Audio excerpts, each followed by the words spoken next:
जो अपनों के संग अपनापन को निभा दे उसको राधा जी कहते हैं, और जो कृष्ण के प्यार में अपने जीवन को न्यौछावर कर दे उसे राधा जी कहते हैं। राधा जी को बरसाने वाली कहा जाता है।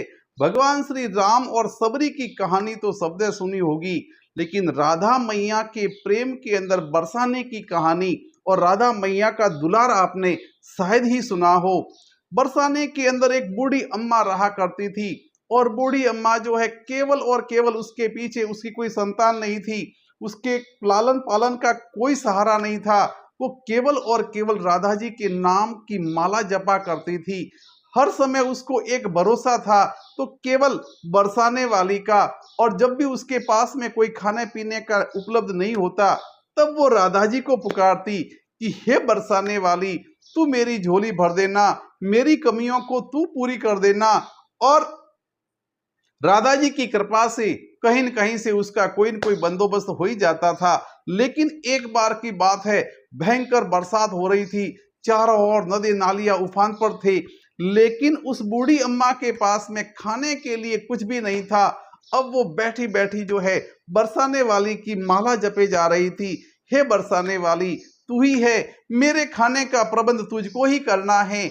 और ऐसे समय के अंदर जब वो मैया को बड़े पूरे भाव के साथ में राधा जी को याद करती है, उसके दरवाजे पर कोई नॉक करता है, कोई खटखटाता है, और खटखट की आवाज को सुनकर के वो बूढ़ी अम्मा जो है दरवाजा खोलती है।